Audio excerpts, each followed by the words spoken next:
Hi guys! For today's vlog, magluluto tayo ng sisig Kapampangan. Ang una natin gagawin, papakuluan muna natin yung ating pisngi at tenga ng baboy. 1.5 kilo yan guys, no?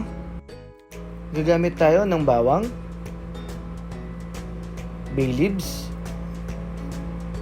paminta, konting soy sauce, tsaka asin. And then, lagyan na natin ng tubig, yung saktong lulubog yung ating karne. At saka natin takpan at papakuluan natin to ng mga 15 minutes or hanggang sa lumambot yung ating pisngi at tenga ng baboy.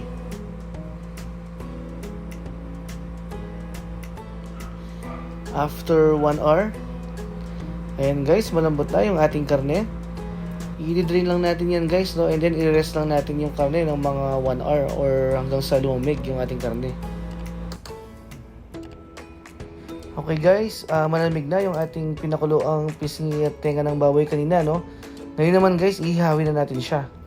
Habang nag-ihaw tayo guys, i-prepare na natin yung gagamitin pa nating mga ingredients.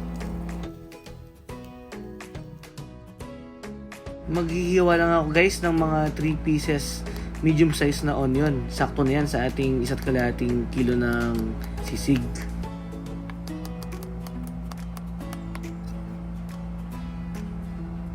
Naghiwa na rin ako ng 10 pirasong siling na buyo.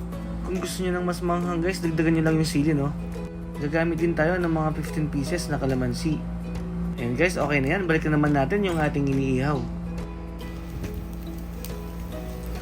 Mukhang okay na rin yung ating pisngi guys, no? Hahanguin na natin yan para may sarang na natin yung pangalawang batch.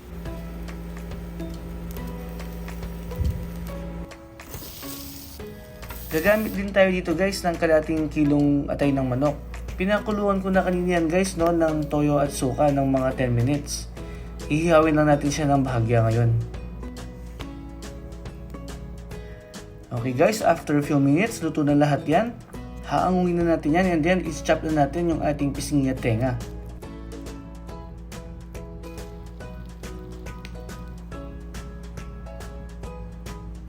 Sa pag-chop naman guys, hihiwain muna natin siya ng maliit bago natin siya tadtarin.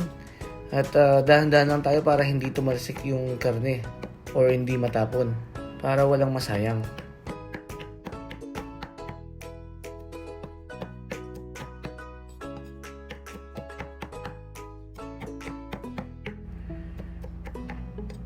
Ayan guys, no, okay na yung ganyan kalaki.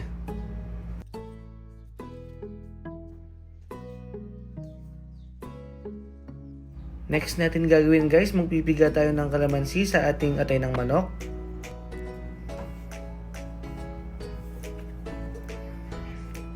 And then dudurugin natin siya gamit yung ating tinidor.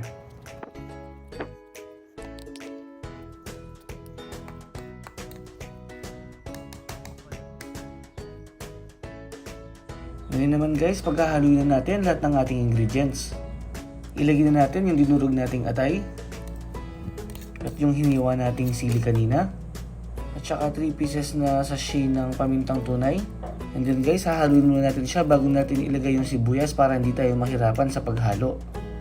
At pag nahalo na natin siya ng mabuti guys, pwede na natin ilagay yung hiniwa nating sibuyas kanina. At maglalagay na rin tayo ng asin.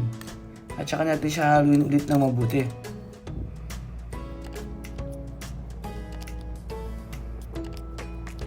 Ayan guys, tapos na yung ating sisig Kapampangan. Ipapainit lang natin ito sa sizzling plate. Kung wala naman kayong sizzling plate guys, no, wala naman problema. Pwede naman kayong gumamit ng frying pan para ipainit ito. O kaya kawali, gaya ng ginagawa ko.